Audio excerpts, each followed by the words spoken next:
Hello दोस्तों, स्वागत है एक बार फिर से आपका स्पीति सीरीज के इस इन्फॉर्मेटिव वीडियो में। अगर आपने स्पीति की ट्रिप बना ली है और आपको नहीं पता है कि कहाँ घूमना है, अगर मैं स्पीति पहुँच जाऊँगा तो कहाँ पे घूमूंगा, अगर ये चीज़ें आपको नहीं पता है तो शायद आपको थोड़ी सी प्रॉब्लम हो सकती है। और जब हम हैं तो आपको प्रॉब्लम थोड़े ना होने देंगे।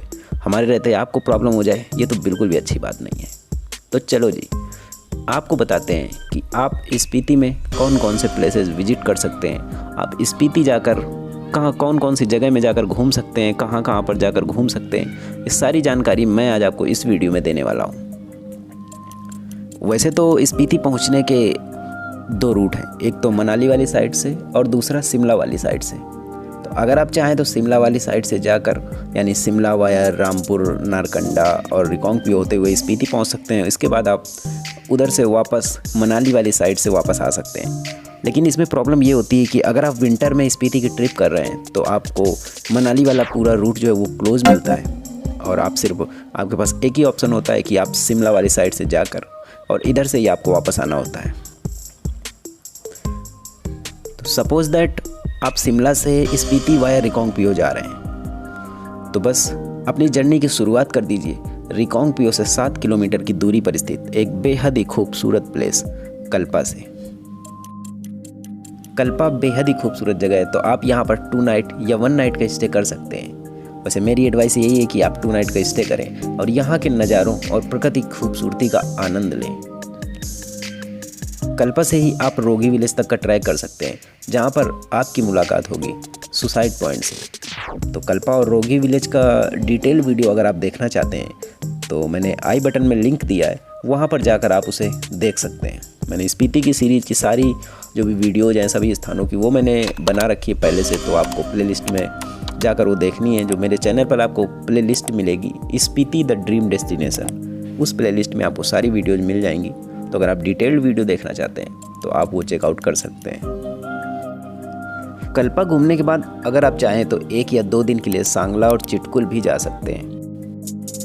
तो आप चाहें तो सांगला और चिटकुल घूम सकते हैं या फिर आप कल्पा घूमकर और सीधे सुबह की बस लीजिए रिकांगपिओ से काजा के लिए।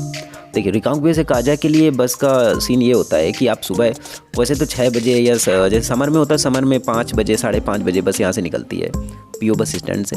बट विंटर में क्या होता है, विंटर में लगभग अप्रॉक्स 6 साढ़े 6 बजे या फिर 7 भी बज जाते कभी कभी। तो वो आपको जो टाइमिंग है, जो बस की टाइमिंग है वो आपको कंफर्म करना होगा पीओ बस स्टैंड से। मैं कॉन्टैक्ट नंबर आपको डिस्क्रिप्शन में दे दूँगा, तो आप उस पर कॉल करके पूछ लीजिए। जब भी आप ट्रिप बना रहे हैं, जब भी आप जाना चाहते हैं तो आप कॉल करके एक बार कंफर्म कर लें कि सुबह की टाइमिंग क्या है बस की, तो आपको थोड़ी सी सहूलियत रहेगी। रिकांगपिओ से बस में बैठकर रास्तों के हसीन नज़ारों को एंजॉय करते हुए पहुंच जाइए काजा। वैसे तो रास्ते में आपको कई सारे स्थान मिलेंगे, अगर आप चाहें तो वहाँ पर जैसे कि आप नाको में उतर सकते हैं, ताबो में उतर सकते हैं, ताबो मोनेस्ट्री देख सकते हैं या फिर नाको लेक देख सकते हैं। तो कई सारी जगह है रास्ते में, पर मैं आपको बता रहा हूँ कि आप विंटर में अगर ट्रिप कर रहे हैं, क्योंकि मैंने ट्रिप अपनी विंटर में की थी, यानी कि मिड मार्च में मैंने की थी। तो तब विंटर का ही सीज़न होता है, क्योंकि भाई ये जो समर सीज़न है ये होता है लगभग मई से, तो आप उसको एक प्रकार से विंटर ट्रिप ही कह सकते हैं। इस वजह से कई सारी जगह, कई सारे प्लेसेस और कई सारे रास्ते बंद होते हैं। तो इस वजह से आपको विंटर की स्पीति ट्रिप में बहुत ही फूंक फूंक कर कदम रखने होते हैं, मतलब सारी जानकारी डे बाई डे करके लेनी होती है, क्योंकि क्या पता, कुछ पता नहीं होता है कि कब कहाँ के रास्ते बंद हो जाएं, ये बिल्कुल भी पता नहीं होता पहले से। अगर आप अपने ओन व्हीकल से आ रहे हैं तो अगर आपको एक्सपीरियंस है स्नो में चलाने का और ऐसे रास्तों में चलाने का, तो ये आप अपना ओन व्हीकल लेकर आएँ। अदरवाइज रिस्क ना लें अगर आपको एक्सपीरियंस नहीं है ऐसे रास्तों में चलाने का, क्योंकि जो रोड होते हैं वो काफ़ी स्लिपरी हो जाते हैं। जो बर्फ़ होती है वो पिघल कर रास्तों में आ जाती है, तो रोड होते हैं वो थोड़े से स्लिपरी हो जाते हैं। वैसे समर के सीज़न में तो सभी रास्ते ओपन होते हैं और रास्ते ठीक होते हैं सारे, बट विंटर के सीज़न में यही प्रॉब्लम होती है जो मैंने आपको बताया। और विंटर के सीज़न में कोई भरोसा नहीं होता कि आपको कौन सा रास्ता कब बंद मिलेगा और कब खुला मिलेगा, तो उसके लिए आपको सही जानकारी लेकर ही आगे बढ़ना चाहिए। तो ऐसे ही रास्तों को एंजॉय करते हुए आप पहुंच जाएंगे स्पीति वैली यानी काजा को स्पीति वैली का हेडक्वार्टर हम एक प्रकार से कह सकते हैं, क्योंकि जहाँ भी जाना है तो आपको यहीं से काजा से ही होकर जाना होता है, तो आप इसे एक प्रकार से हेडक्वार्टर कह सकते हैं स्पीति वैली का। अब आपको बताते हैं कि आप स्पीति वैली में कहाँ कहाँ घूम सकते हैं। तो स्पीति वैली में अगर बेस्ट प्लेसेस की बात करें तो पहला है की मोनेस्ट्री। कभी भी जब आप स्पीति वैली सर्च करते हैं, कभी नेट में जब आप स्पीति वैली सर्च करते हैं तो आपको ये की मोनेस्ट्री दिखाई देती है, हमेशा आप देखते हैं। और इसको काफ़ी सॉन्ग्स में और काफ़ी जैसे हाईवे मूवी में उसमें भी इसको दिखाया गया है, तो काफ़ी जगह इसको दिखाया गया है और ये बेहद ही खूबसूरत लगती है। तो ये आपकी पहली चॉइस होनी चाहिए जाने के लिए। काजा से की मोनेस्ट्री के बीच की दूरी लगभग 15 किलोमीटर है और ये स्पीति का बेहद ही खूबसूरत, फेमस और मोस्ट विजिटिंग प्लेस है। तो आपको यहाँ जाकर यहाँ से स्पीति घाटी के नज़ारों को ज़रूर एंजॉय करना चाहिए। और स्पीति वैली आए हैं और अगर आप की मोनेस्ट्री नहीं जाएंगे तो शायद आपकी ट्रिप अधूरी भी मानी जा सकती है। तो आपको यहाँ पर आकर यहाँ के नज़ारों को एंजॉय करना चाहिए। यहाँ की हर्बल चाय आपको ज़रूर पीनी चाहिए आकर। नेक्स्ट प्लेस की बात करते हैं। नेक्स्ट प्लेस है किब्बर विलेज। वैसे तो मोस्टली लोग यहाँ पर स्नो लेपर्ड को स्पॉट करने आते हैं, पर आप यहाँ पर आकर आप पूरे विलेज और उसके लोकल कल्चर को एक्सप्लोर कर सकते हैं। यहाँ का लोकल कल्चर कैसा है, यहाँ के लोग कैसे हैं, ये सारी चीज़ें आप यहाँ पर आकर एक्सप्लोर कर सकते हैं। कभी कभी विंटर में क्या होता है कि विंटर में यहाँ के रास्ते ही बंद होते हैं, लेकिन अगर आप मार्च के मंथ में आते हैं तो लगभग रास्ते ये जो होते हैं ये खुले होते हैं। वैसे पिन वैली का रास्ता तो बंद होता है, वो तो सब सिर्फ समर में ही खुलता है, लेकिन ये रास्ते खुल गए होते हैं। तो इम्पॉर्टेंट बात यह है कि आप आइए किब्बर विलेज और यहाँ के लोकल जो कल्चर है उसको एक्सप्लोर कीजिए। और अगर आप चाहें तो यहाँ पर स्टे भी कर सकते हैं, आपको होम स्टे की कोई कमी नहीं मिलने वाली है। और जैसा कि मैंने पहले ही आपको बताया कि जो भी वीडियोज़ हैं, जो भी जानकारी मैं इस वीडियो में आपको दे रहा हूँ, उस चीज़ की अगर आपको कुछ भी डिटेल्ड जानकारी लेनी है तो उसके सारे वीडियोज़ मैंने बना रखे हैं, प्लेलिस्ट मैंने डिस्क्रिप्शन में दे रखी है, आप वहाँ पर जाकर उसे चेकआउट कर सकते हैं। इसी तरह अगला प्लेस है चीचम ब्रिज। आप स्पीति आएँ और चीचम ब्रिज नहीं आए तो फिर समझिए आपने आधी स्पीति घूमी है, मतलब आपने पूरी स्पीति नहीं घूमी अगर आप चीचम ब्रिज नहीं आए। काजा से 20 किलोमीटर की दूरी पर स्थित है यह चीचम ब्रिज। इसे एशिया का सबसे ऊंचा सस्पेंशन ब्रिज कहा जा सकता है।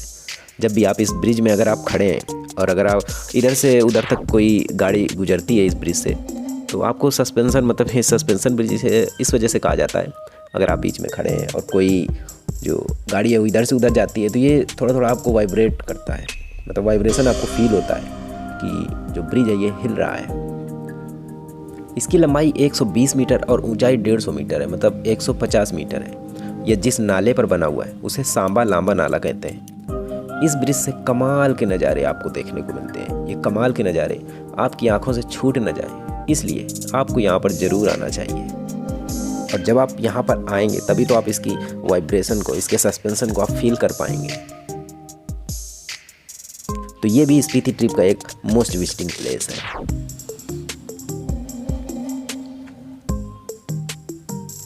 नेक्स्ट प्लेस की बात करते हैं जो है लांगजा विलेज। काजा से लांगजा विलेज के बीच की दूरी लगभग 16 किलोमीटर की है। लांगजा विलेज जाना जाता है फॉसिल हंटिंग के लिए और इस बड़ी सी बुद्धा स्टैचू के लिए जो कि घाटी की तरफ मुंह किए बैठी है। जब भी आप स्पीति आएँ तो आपको लांगजा विलेज में स्थित बुद्धा स्टैचू के पास ज़रूर आना चाहिए। आपको यहाँ पर, जब आप यहाँ पर आएंगे तो आपके दिल और दिमाग दोनों को शांति मिलेगी। मतलब काफ़ी खूबसूरत और काफ़ी शांत प्लेस है ये। तो आप अगर आप यहाँ पर आते हैं, आप लांगजा विलेज आते हैं तो लांगजा विलेज में जाइए, घूमिए वहाँ पर। और देखिए स्टे करने के, जैसे मैंने आपको बताया कि आप होम स्टे सभी विलेज में मिल जाएंगे। होम स्टे की कोई कमी नहीं है यहाँ पर, तो आप चाहें तो यहाँ पर स्टे भी कर सकते हैं या फिर आप यहाँ पर आकर और यहाँ से घूम कर जा सकते हैं वापस काजा। अब अगला प्लेस जिसके बारे में हम आपको बताने वाले हैं वो है हिक्किम विलेज, जहाँ पर है विश्व का सबसे ऊंचाई पर स्थित पोस्ट ऑफिस।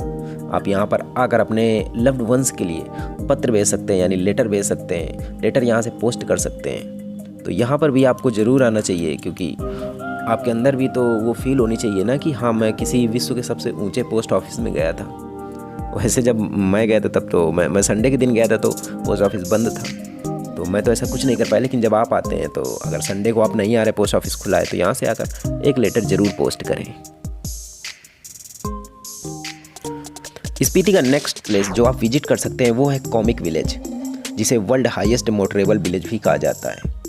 और ये लांगजा, हिक्किम और कॉमिक एक ही रास्ते पर पड़ते हैं, तो आप चाहें तो इसको एक ही दिन में पूरा कवर कर सकते हैं। वैसे कवर करने के लिए तो आप एक ही दिन में पूरा घूम सकते हैं, यानी चीचम ब्रिज, की मोनेस्ट्री, लांगजा, कॉमिक, हिक्किम और किब्बर, ये सारे प्लेस आप एक ही दिन में कवर कर सकते हैं, लेकिन अगर आप चाहें तो आप 2 दिन में भी इसे कवर कर सकते हैं। और एक बात यह है कि अगर आप समर में स्पीति की ट्रिप कर रहे हैं तो आप पिन वैली भी जा सकते हैं। वैसे विंटर में पिन वैली और मुद विलेज जो ये सारे होते हैं, ये पिन वैली मतलब इनका रास्ता पूरी तरह से बंद होता है। जो विंटर में पिन वैली होती है उसका रास्ता पूरी तरह से क्लोज होता है। क्योंकि मैंने स्पीति की ट्रिप विंटर में की थी, इसलिए मैं पिन वैली नहीं जा पाया, और बहुत सारे विलेज हैं वहाँ पर नहीं जा पाया मैं। पिन वैली के सारे विलेज में जब उसका रास्ता ही बंद था तो फिर कहाँ से मैं चला जाता। तो इस वजह से वो वहाँ पर जाने का मौका मुझे नहीं मिल पाया इस बार। तो मैं सोच रहा हूँ कि समर में भी एक स्पीति की ट्रिप करूँगा, और जो भी विलेज जहाँ पर मैं अभी विंटर में नहीं जा पाया वहाँ पर मैं समर में जाने की कोशिश करूँगा। अगर आप इन सभी स्थानों की, जो मैंने आपको स्थान बताएं, उनकी डिटेल सीनिक वीडियो देखना चाहते हैं तो मेरे चैनल पर Spiti the dream destination playlist में जाकर देख सकते हैं। आई होप कि ये वीडियो आपको काफ़ी इन्फॉर्मेटिव लगा होगा, और जो मैंने आपको इन्फॉर्मेशन दी है वो आपके ज़रूर काम आएगी। अगर आपको और भी कोई जानकारी चाहिए, या फिर कोई जानकारी मैंने वीडियो में आपको नहीं बताई है और वो आपको चाहिए, तो आप कमेंट कर सकते हैं। मैं कमेंट में तुरंत आपको रिप्लाई करके वो जानकारी दे दूंगा जो भी आप पूछना चाहेंगे, या आप मुझे इंस्टाग्राम में मैसेज कर सकते हैं। स्पीति ट्रिप के लिए इंपॉर्टेंट चीज़ों की लिस्ट मैंने डिस्क्रिप्शन में दे रखी है कि आप कौन से कपड़े आप पहन के जा सकते हैं और क्या चीज़ें आपको लेके जानी चाहिए। तो उसकी सारी लिंक मैंने आपको डिस्क्रिप्शन में दे रखी है, एक बार उसे ज़रूर चेकआउट करें। तो मिलते हैं आपसे एक नए और इन्फॉर्मेटिव वीडियो में। तब तक के लिए bye bye and take care.